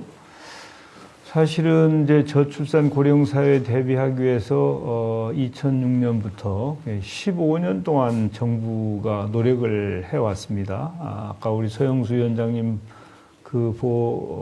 이 발표해 주신 것처럼 뭐 얼마를 여기다 썼느냐 하는 것은 이론의 여지가 있지만 아무튼 간에 계속 그 정부나 시민사회나 또 학계나 이 언론 쪽에서도 저출산 고령화 문제가 이게 정말 큰 문제다라고 얘기를 하면서 이제 예산도 쓰고 정책도 집행하고 한 것은 사실인데, 근데 그 성과는 좀 아주 제한적이다 이렇게 보는 거 아니겠습니까? 그래서 그간에 정부에서 해온 거 말고 좀 이런 것 좀 이렇게 보완했으면 좋겠다 하는 그 시민사회에서의 그 말씀이나 그런 시각에서 그 제안하실 내용이 있으실지 모르겠습니다. 예, 사실 지금 그 김민석 위원장님 말씀하신 거 들으면, 그러니까 우리가 이 저출산 문제, 고령화 문제에 대해서 발상을 전환하고 우리 사회 구조를 어떻게 가져갈 것인가에 대한 그 비전을 다시 세우는 작업이 필요하다 그랬는데 공감하고요. 그런데 이제 우리가 이 저출산 대책을 그렇게 어쨌든 상당한 돈을 투입하고 그랬음에도 불구하고 왜 효과가 없었는가에 대한 그 반성적 고찰이 좀 필요할 거라고 생각됩니다. 근데 저는 한 몇 년 전에 그 82년생 김지영이 나와가지고 그 대통령께서도 보시고 상당히 공감하신다고 말씀하셨고, 하여튼 여성들이 굉장히 그 부분에 대해서 공감했습니다. 저도 이제 딸이 둘이 있는데 하나는 결혼하고 하나는 결혼 안 했는데 결혼한 아이도 아이를 안 낳겠다고 했습니다. 그리고 그 결혼하지 않은 아이는 물론 결혼도 하지 않고 싶고 아이도 낳고 싶지 않다라고 얘기를 했고, 제 주변에서 저희 친구들 중에서 손주 있는 사람은 거의 없어요. 아이 낳은 사람이 없고 결혼한 사람이 거의 없어요. 왜 그렇게 안 하는가? 왜 이렇게 출산 파업이라고 이야기할 정도로 안 하는가 하면, 아이를 낳아서 키울 수 있는 환경이 정말 아닌 거예요. 여성의 입장에서 보자 그러면 그 82년생 김지영에서 보면은 가정에서도 사실은 그 돌봄 노동이라는 걸 여성이 독박을 쓰고 있고, 또 일과 가정이 양립 안 되고 있고, 또 국가가 지원한다고 하지만 충분하지 않거든요. 최근에 저희 그 둘째 아이는 아이를 안 낳겠다고 했지만 아이를 낳아서 보니까 뭔가 이렇게 받는 것들이 있더라고요. 그러니까 우리가 옛날에 못 누렸지만 누리는 것들이 있지만 정말 절대적으로 부족한 거예요. 한 달에 그 일하는 사람을 두어서 비용이 나가는 게 한 300만 원을 내야 돼요. 그 돌봄을 해주는 분한테. 근데 얘 받는 월급이 500 정도, 그러니까 실제로 가져오는 돈은 400인데 300만 원을 그걸 내면 자기가 직장 다니면서 버는 돈을 다 하면서도 이 아이의 엄마로서는 그 아이를 놔두고 직장을 다녀야 된다는 것 때문에 그 미안한 감정. 그러니까 그 우리 사회에서 여성이 돌봄을 해야 되는 거라고 되어 있기 때문에 그런 미안한 감정을 갖는 거예요. 그 300만 원을 내고 사람을 쓸 수 있는 여성 노동자도 그렇게 많지도 않고, 그러니까 특수하게 그걸 낼 수 있는 사람이 소수이고 대부분은 그거를 할 수가 없는 형편이어서 뭐 다른 분들한테 돌봄 부탁해야 된다는 것도 있고, 그러니까 가정에서도 힘들고 또 직장에서도 그 여성이 그 육아에서 뭐 몇 년 그 휴직을 하고 나고 돌아왔을 때 정상적으로 그 승진 대열이라든지 이런 데서 차별을 받고 있고 또 돌아가기도 어려운 상황이고, 그러니까 이런 상황들 속에서 아이를 낳고 자기의 직업적 커리어를 유지하겠다고 하는 사람들이 쉽겠는가? 그리고 이제 뭐 이 저출산 고령화 사회라고 얘기를 하고 있지만 출산의 문제에 관해서는 사실은 남성과 여성의 공동의 책임이잖아요. 근데 출산 파업 하듯이 그 여성의 책임인 것처럼 들리는 이 구조가 사실은 굉장히 문제라는 생각이 들어요. 그래서 사실은 이 저출산 고령화 문제는 우리 사회의 재생산 위기다. 그래서 남성, 여성, 그 노소가 공동으로 이 문제를 해결해야 되는 과제라는 그런 인식을 우리 사회가 공유할 수 있게 만들어야 되지 않는가. 저는 그런 생각이 들고 함께 해결해야 되는 문제다. 그렇게 접근해야 된다고 생각을 합니다. 그리고 아까 말씀하신 대로 국가가 자원을 투입한다고 해가지고 그게 뭐 엄청나게 많이 투입한다고 해서 이 문제가 해결될 것이 아니고 사실은 우리 사회의 그런 남녀 간의 그 성차별 문화라든지 뭐 그 이런 것들을 그러니까 그런 것들이 해소되어야 되고, 그다음에 또 하나의 문제는 사실은 이 문제를 그러니까 단순히 이제 시장이나 그러니까 뭐 육아를 해줄 수 있는 뭐 그러니까 시장이나 국가, 가정 이런 그 단위를 넘어서 공동체적인 그러니까 공공성을 회복하는 방식으로 해결할 수 있는 점은 없는가? 그러니까 예를 들어서 공동육아라든지 이런 거를 하는 그러니까 소그룹들이 있어서 그것들은 그 의미 있는 성과들을 내잖아요. 근데 그런 거를 활성화할 수 있는 기반을 갖다가 정부에서 정책적으로 지원해 준다면 훨씬 더 그 육아에 대한 부담을 줄일 수 있지 않을까. 그러니까 이게 국가에서 그 개인에게 주는 그러니까 육아 부담을 육아나 돌봄이라든지 이런 것에 대한 부담을 개인의 책임으로 하지 않고 그것을 공동체 차원에서 해결할 수 있는 구조들을 좀 자꾸 만들어주고 그걸 격려하는 시스템 이런 것들이 좀 필요하지 않을까라는 생각이 들고요. 이제 우리가 그때 코로나 상황이 생기면서 그러면 이 코로나 이후에 우리 사회는 어떻게 될 것인가에 대해서 이제 여러 차례 지금 이 모교대에서 말씀하시지 않았습니까? 근데 단기적으로 경기 회복이라든지 이런 것에 대한 생각만 할 것이 아니라 우리 사회가 정말 앞으로 어떻게 해야지 진짜 바람직한 사회가 될 것인가.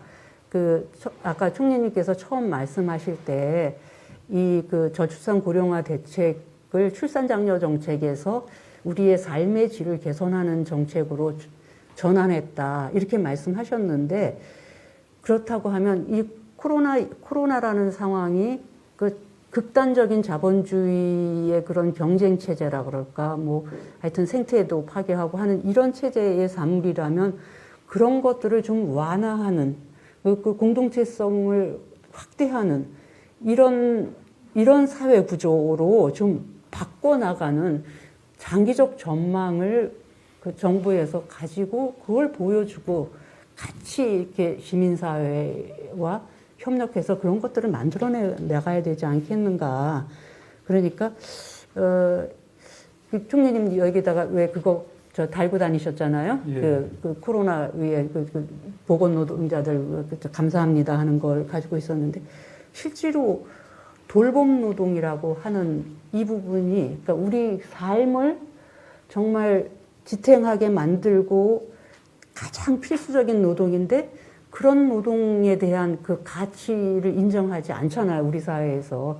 아기를 낳아서 키우는 것도 그런 돌봄 노동이고, 환자를 돌보는 거, 근데 이런 돌봄 노동에 대해서 훨씬 더 많은 가치를 부여하고, 그 지금 무급으로 지급되고 있는 그 돌봄 노동도 사실은 좀 급여화하고, 이렇게 해서 그 우리 삶을 지탱하는 그 필수 노동을 존중하고, 거기에서 그 새로운 일자리들도 많이 만들어내고, 그 가치를 인정해주고, 거기에 적정한 그 대가를 지불하고, 그런 식으로 이 그 사회가 구조화되는 거가 저는 정말 필요할 거라고 생각합니다. 그래서 그 그린 뉴딜, 디지털 뉴딜 얘기하는데, 여성계에서는 돌봄 뉴딜이라는 그런 발상의 전환 같은 것들을 좀 가져보자라는 이야기들이 나오고 있는데, 그걸 좀 경청해 주셨으면 좋겠습니다. 예, 네. 그 가정에서도 함께 해야 되고 또 우리 사회나 국가적으로 우리 모두가 힘을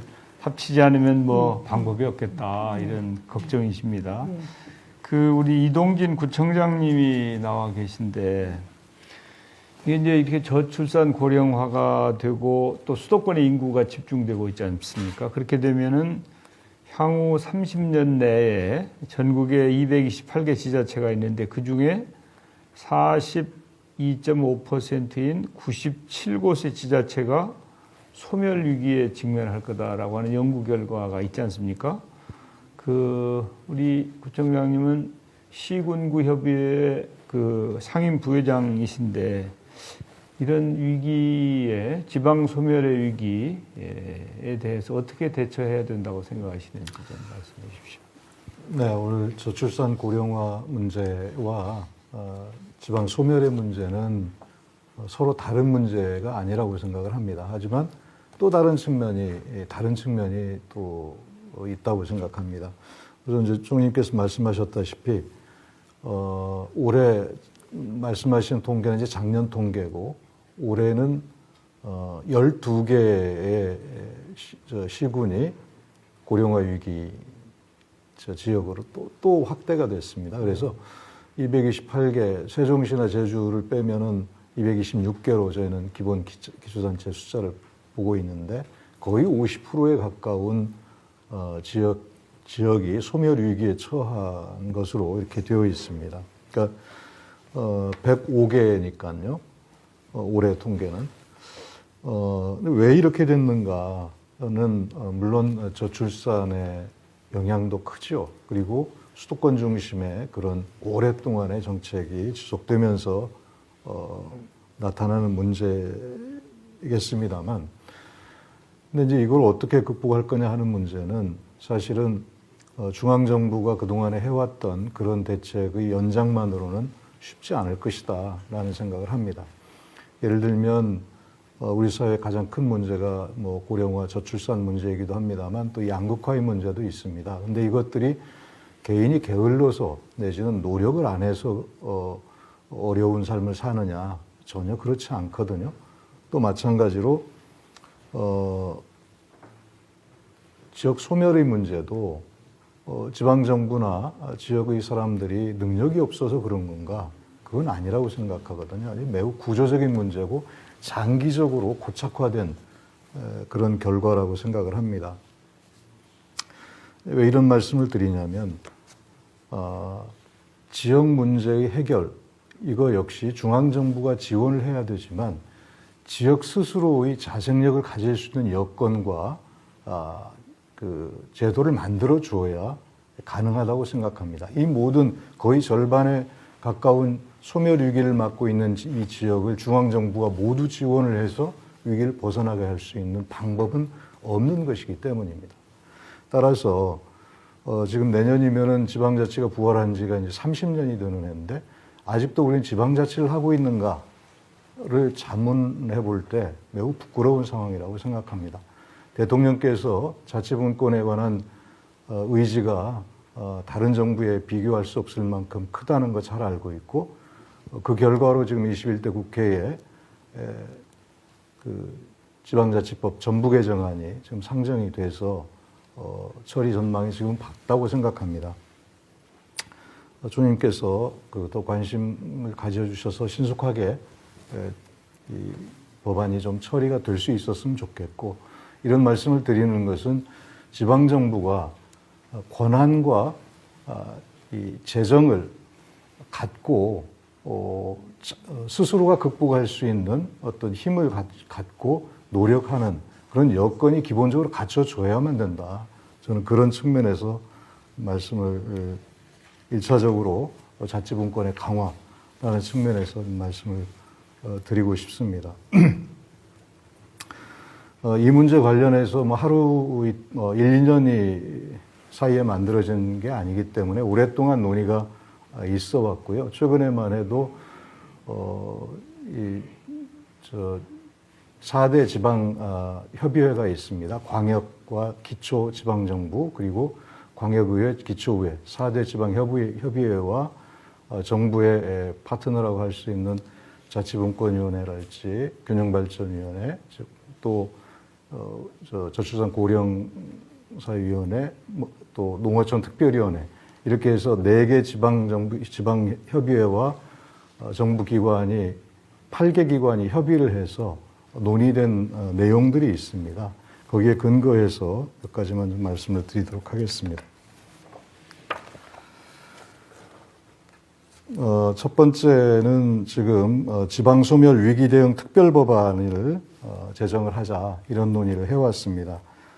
관련해서 작년 11월 달인가요? 국회의원회관 대강당에서 총리님께서 참석을 하셔서 논의에 같이 해주신 걸로 알고 있습니다. 이런 이제 특별법안을 통해서 이 중앙정부와 지방정부가 상생하고 지역이 스스로 딛고 일어날 수 있는 어떤 토대를 만들어줬으면 좋겠다라고 하는 게 첫 번째 그동안의 논의의 결과입니다. 두 번째로는 중앙정부가 총리님께서 말씀하셨습니다만 상당한 정도의 예산과 재정 투자를 그동안 해왔습니다. 그것이 부족했다고는 뭐 할 수 없을 만큼 많은 투자를 해왔는데, 이것이 중앙정부의 정책에 의해서 중앙정부가 또는 지방정부와 매칭의 관계에서 이렇게 지원을 해왔던 게 대부분입니다. 그것은 뭐랄까요, 융통성이 없고 그대로 써야 되는 돈입니다. 그러다 보니까 지역에서는 자체적으로 스스로의 발전을 위해서 소멸 위기를 벗어나기 위한 대안을 만들어서 거기에 맞는 예산을 쓸 수가 있어야 되는데, 다 이미 목이 정해져 있는 예산이기 때문에 그런 측면에서 보면 그런 예산은 뭐랄까요, 딱딱하다. 그래서 포괄적으로 예산을 좀 재정적인 지원이 포괄적으로 좀 됐으면 좋겠다. 이런 취지의 요구도 그동안 해왔었습니다. 그다음에 균형발전 측면에서 종합적이고 양육 친화적인 정주 여건을 좀 마련을 해 주셨으면 좋겠다. 이건 이제 정부가 지원하는 것이 될 텐데요. 이게 어떤 지역 발전 계획뿐만 아니라 사람이 살 수 있는 여건, 아까 많은 분들이 말씀을 해 주셨습니다만 주거나 교육이나 문화나 등등의 여러 가지 요건들이 있을 텐데, 그런 것들이 좀 갖춰줘야 지역 소멸의 위기도 완화될 수 있는 거 아닌가. 그리고 또 한 가지는 지금 지방자치법 전부 개정안의 내용에 포함이 되어 있습니다만 인구는 점점 줄어들어가고 있는 현실이고, 이것이 갑자기 늘어날 수 있는 조건이 아니기 때문에 지역 간에 서로 연대와 협력을 통해서 특별자치 기구로서의 법적 지위를 갖고 있는 자원과 인력, 이런 것들을 공유하면서 상생 방안을 찾을 수 있도록 하는 제도적 어떤 기반들, 이런 것들을 지금 이제 그 지방자치법 전부 개정안에 포함이 되어 있는데요. 이런 것들이 통과가 되면 조금 더 상생을 하는 데 있어서 스스로 딛고 일어설 수 있는 어떤 틀이 되고 그 틀을 정부가 최대한 좀 지원을 해주셨으면 좋겠다라고 하는 게 그동안 논의 중에 중요한 사안 중에 하나였습니다. 짧은 시간에 길게 또 말씀을 드릴 수는 없겠습니다만, 네, 이 정도에서만 하도록 하겠습니다. 그 지방자치가 참 중요하죠. 그래서 자치분권을 강화하기 위한 지방자치법 개정을 비롯한 입법과 또 제도 개선 이런 것들이 꼭 필요하다고 하는 말씀이셨고요.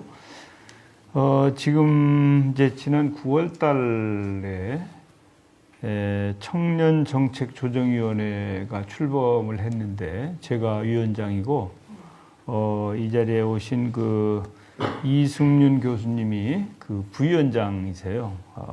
청년 대표신데 이제 사실 그 우리가 신세대 젊은이들을 보면 처해 있는 현실이 쉽지 않기 때문에 좀 미안한 생각도 많이 들고 어떻게든지 우리 젊은 세대가 활로가 좀 있어야 되겠다는 생각을 합니다만은 그럼에도 불구하고 이제 지금 청년들의 고용 불안은 심각하고요. 또 이제 결혼이나 출산, 육아 등 그 생애 주기의 전 과정에서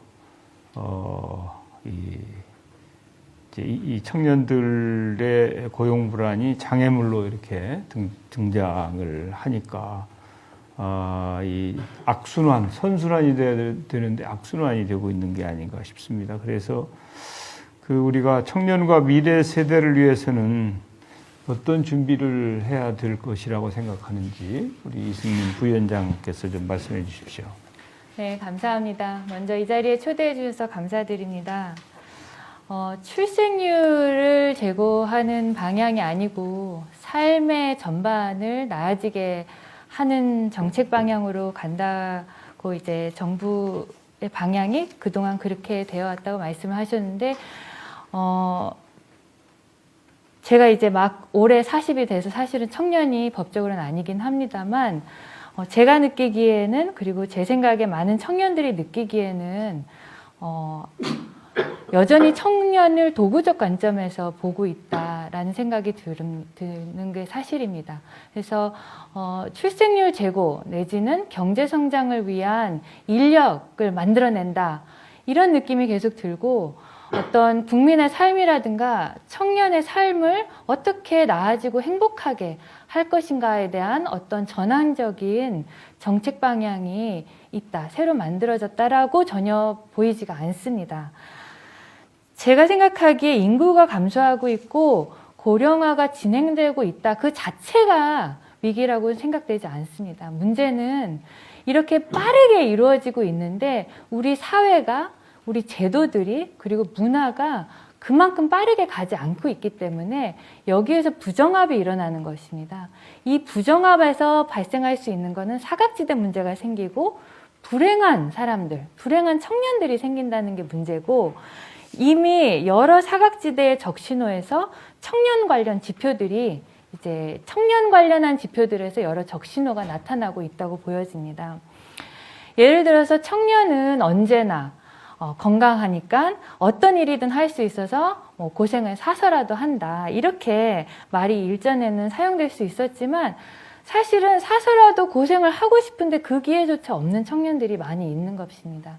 지금 현재 자본주의 구조가 질적으로 변한 상황에서는 노동시장에서 일한 그 반대급부를 통해서 가부장이 그걸 받아서 가구 내에서 낙수효과를 통해서 피부양자들을 다 부양하는 그런 가족 구조가 아니고 그거를 원하지도 않는 사회로 변화하고 있다는 것을 우리는 인정하고 이것에 맞게 제도를 빠르게 변화시켜 나가야 된다고 생각이 드는데요.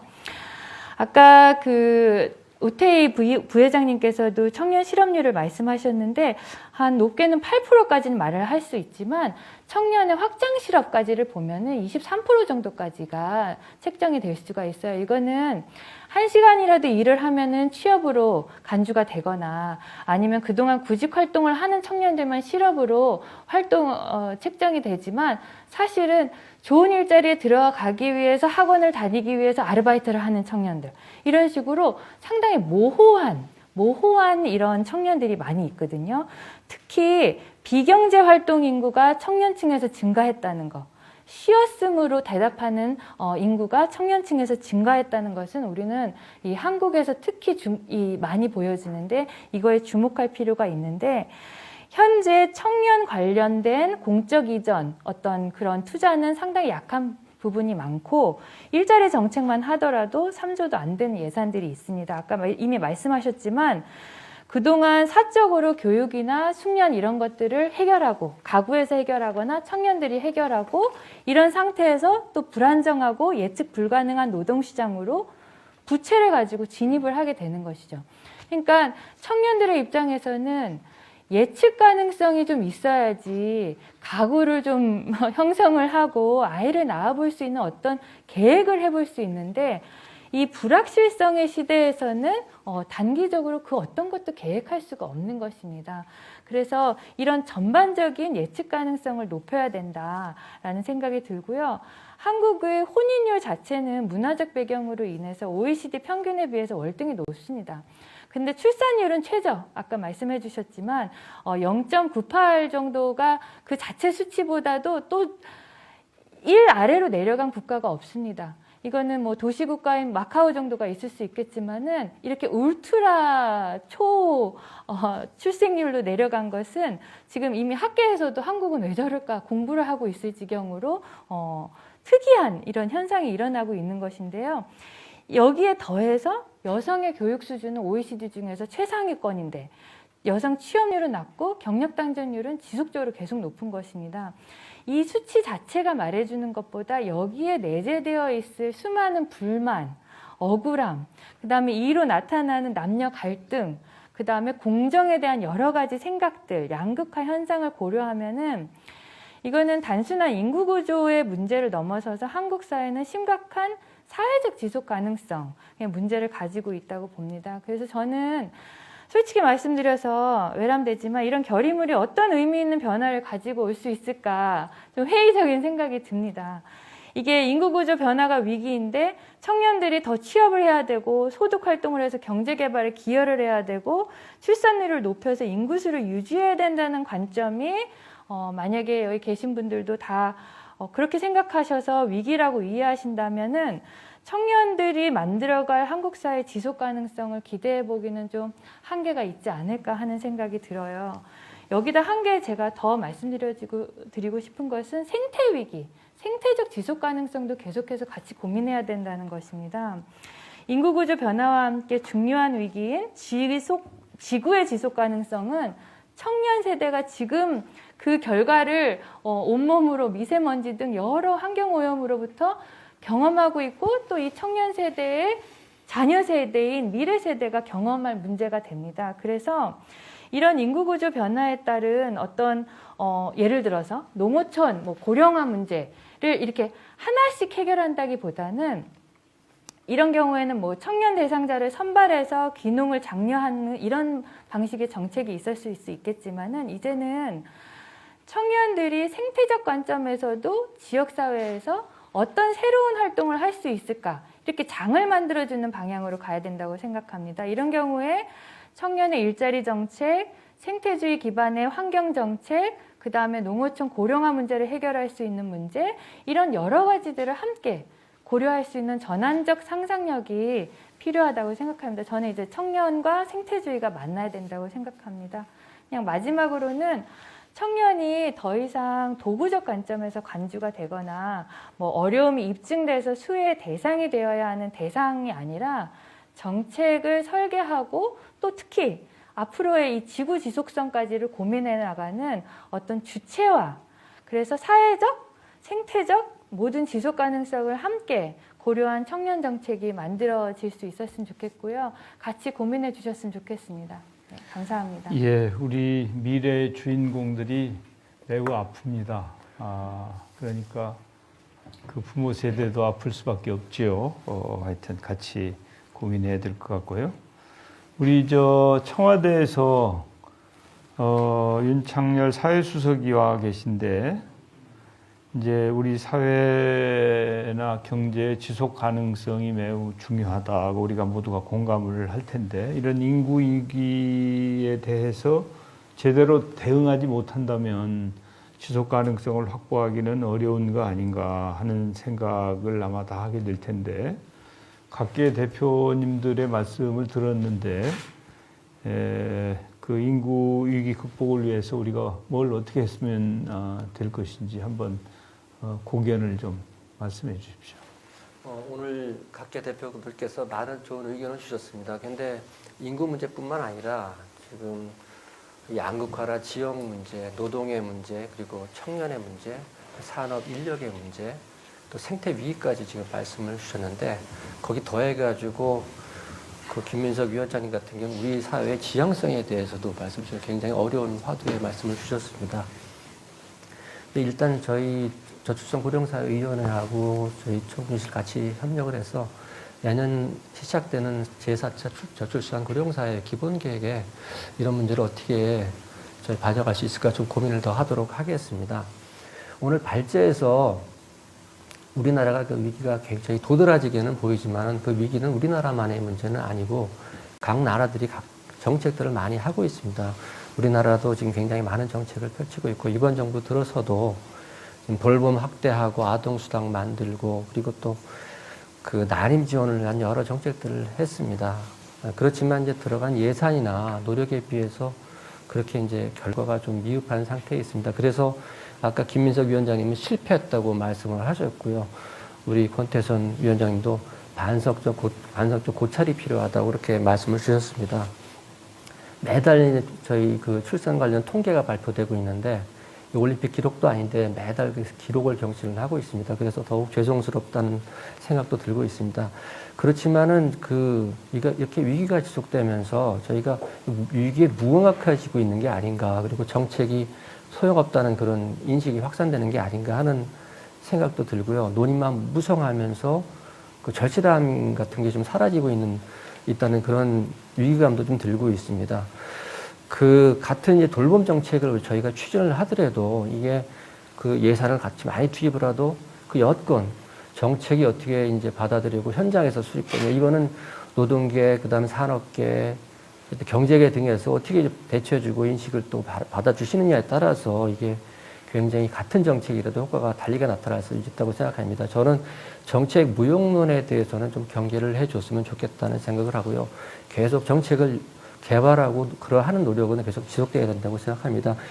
그렇지만 정부 정책만으로 당연히 안 되는 거고, 많은 분들이 말씀 주셨지만은 그 사회의 제 노력이 필요하다고 생각되고, 오늘 이 자리도 그런 측면에서 그 의미는 있다고 생각됩니다. 오늘 지도자님들 많이 참석해 주셨는데, 국회에서도 그리고 지역 사회에서도 노사에서도 이런 노력들을 좀 같이 모아서 계속 함께 해주시기를 부탁을 드리면서, 저희 저출산 고령사회위원회 그리고 총리실 등과 함께 변화의 속도를 최대한 늦추면서 아까 이승윤 부위원장이 말씀하신 것처럼 변화하는 현실에 좀 보다 빠르게 적응할 수 있도록 그렇게 노력을 해 나가도록 하겠습니다. 고맙습니다. 예, 아까 우리 이제 윤창열 사회주석께서 지금 종합적으로 말씀을 해주셨지만은 앞서 저출산 고령사회위원회를 대표해가지고 서영수 위원장님께서 발표를 해주셨는데, 혹시 못다 하신 말 있으면 간단하게 추가해 주시죠. 방금 사회수석 발언하고 연장선인데요. 아까 제가 발표에서 말씀드렸지만 저희 나라가 쓰고 있는 그 저출산 예산이라는 것이 출산 유인 정책은 아닙니다. 그냥 가족 지원 예산입니다. 이거는 출산율이 설사 높아지더라도 그 예산 자체는 계속 집행해야 되는 겁니다. 지금 아동 발달, 그 다음에 육아 지원이기 때문에 이것이 저출산을 직접적으로 목표로 한 정책은 아니다. 그렇기 때문에 이거는 출산이 높아져도 하기 때문에 그런 측면에서 이거는 반드시 앞으로도 계속 지원해 그렇게 좀 이해를 해주시면 좋을 것 같고요. 그럼 다 같이 말씀하시면 결국은 그 출산과 양육의 책임이 지금 부모, 특히 여성한테 집중되는 것에 대해서 전체 사회가 좀 골고루 나눠 가져야 된다. 사회적 공동육아 그런. 그럼 결국 저는 여기서 일단 기업의 역할, 특히 남성의 역할이 몫이 좀 더 커져야 된다고 생각합니다. 지금 현재 쓰고 있는 육아휴직, 특히 남성 육아휴직이 굉장히 사용이 낮습니다. 오늘 경제계와 노동계가 있기 때문에 제가 제안하는 부분은 최소한 남성들은 한 달간은 무조건 의무적으로 자동적으로 육아휴직을 쓸 수 있도록 저희들도 또 제도를 했지만 그 부분에 대해서 그걸 통해서 새로운 어떤 전체적인 남성과 여성의 역할 분이 이런 건 반드시 좀 필요하겠다. 그런 부분에 의견을 모아주시면 대단히 감사하다고 생각드리겠습니다. 예, 오늘 대표님들이 아주 적극적으로 다양한 말씀을 잘 해주셨어요. 그래서 풍부한 토론이 되었던 것 같습니다. 아마 더 하실 말씀이 있으실 수도 있겠습니다만은 예정된 시간보다도 우리가 시간을 더 썼기 때문에 말씀을 이 정도에서 줄여야 되지 않을까 싶습니다. 귀한 말씀 해주신 여러분들에게 감사드립니다. 수고 많으셨습니다. 네, 오늘 오신 경제, 노동, 시민사회, 국회, 정부, 지자체 대표님들 모두 우리가 당면한 인구 위기가 심각한 수준에 와 있다는 것을 말씀해 주셨습니다. 이 위기를 극복하기 위해 모두가 힘을 모아야 한다는 공감대를 형성한 것 같습니다. 이에 오늘 이 자리에서 인구 위기 대응을 위한 공동 결의문을 채택하고자 합니다. 그럼 지금부터 결의문 서명식을 진행하겠습니다. 서명은 김동명 한국노동조합 총연맹 위원장님부터 시작하여 오른쪽 방향으로 진행하겠습니다. 앉은 자리에서 서명 부탁드리겠습니다. 네, 참석자분들께서 서명하시는 동안 결의문을 낭독하도록 하겠습니다. 결의문 내용은 다음과 같습니다. 인구위기 대응을 위한 공동 결의문. 대한민국은 현재 세계 최하위 수준의 출산율과 함께 전례 없이 빠른 고령화로 국가의 지속 가능성을 위협받는 인구 위기 상황에 처해 있다. 지난 2006년부터 정부가 저출산 고령사회 기본계획을 5년마다 수립하고 15년간 추진해 왔음에도 우리나라의 초저출산 현상과 급격한 고령화 추세는 오히려 심화되고 있으며 그 속도와 변화의 폭을 감당하기 어려운 것이 현실이다. 이러한 인구 위기는 교육, 취업 시장에서 나타나는 과도한 경쟁과 고용의 불안정성 증가, 성차별적 노동시장, 일생활 균형의 곤란, 여전한 돌봄 공백, 전통적이고 경직적인 가족 규범 등 복합적인 사회, 경제, 문화적 요인들에 기인한다. 특히 저성장 시대의 치열한 생존 경쟁으로 청년 세대들이 취업, 결혼, 출산 등 생애 주기에 걸쳐 여러 가지 제약을 받고 있다. 인구 구조의 변화, 인구 규모의 감소 등 당면한 사회 경제적 위기는 정부의 노력만으로 해결하기 어려운 국가적 과제라는 인식하에 우리 모두의 관심과 노력으로 근본적인 사회혁신을 이끌어내야 한다. 오늘 노동, 경제, 정치, 시민사회, 청년, 지역 등 각계 대표들은 각자의 분야에서 대한민국 공동체가 처한 인구 위기를 극복하기 위한 해법을 적극 모색해 정부에 제안하며 정부는 이 제안을 바탕으로 종합적인 계획을 수립하여 각계와 힘을 모아 함께 실천해 나가기로 한다.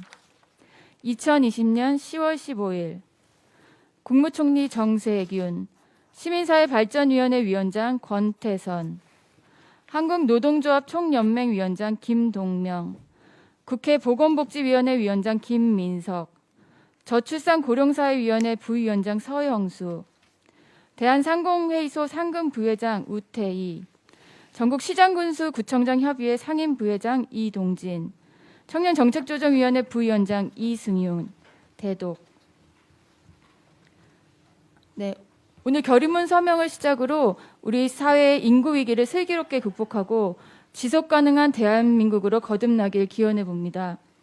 함께 마음을 합하는 의미에서 서로 격려의 박수를 한번 쳐주시면 좋을 것 같습니다. 네, 감사합니다. 그럼 마지막으로 총리님께서 마무리 말씀을 하시겠습니다. 예, 오늘 참 좋은 말씀들을 많이 해주셨는데 또 말씀을 듣고 나서도 우리 서영수 부위원장님이 이렇게 걱정이 싹 가시지는 않았을 것 같아요. 제가 보기에도 참 난제다. 그래도 지혜를 모아야 되지 않겠나 그런 생각을 하면서 이제 공동 결의문을 그래도 채택을 했습니다. 이제 그게 얼마나 의미가 있겠는가 회의를 할 수도 있겠지만 그래도 우리가 좀 잘 해보자라고 이렇게 결의를 한 것은 의미 있는 일이 아닌가 싶고요. 정부도 이제 이렇게 각계가 결의문을 채택했으면 정부도 그런 결의가 헛되지 않게 지금이 인구위기 대응을 위한 마지막 기회다라고 하는 그런 비상한 각오로 임하도록 그렇게 하겠습니다. 오늘 제안해 주신 여러 말씀들을 포함해서 조만간 제4차 저출산 고령사회 기본계획 시안을 중간 점검하고 획기적인 핵심 과제를 발굴해서 앞으로 우리 사회의 실질적인 변화를 이끌어낼 종합계획을 연말까지 마련하도록 그렇게 하겠습니다. 함께 하신 여러분들이 중심이 되어서 각계각층과 소통하고 모두의 관심과 노력을 불러일으킨다면 인구 위기를 극복할 근본적인 사회 혁신을 이룰 수 있을 것이다. 이렇게 그래도 희망을 가져야 된다고 생각을 합니다. 어려운 발걸음을 해주신 여러분께 다시 한번 감사드리면서 정부는 출산과 육아가 행복한 나라, 특히 우리 청년들이 행복하게 느끼는 나라가 되어야 되겠고 또 노인이 존엄하게 살 수 있는 나라를 만들기 위해서 모든 노력을 다할 것을 약속드립니다. 감사합니다. 이것으로 제21차 모교대화를 마치겠습니다. 지금까지 시청해주신 여러분 감사합니다.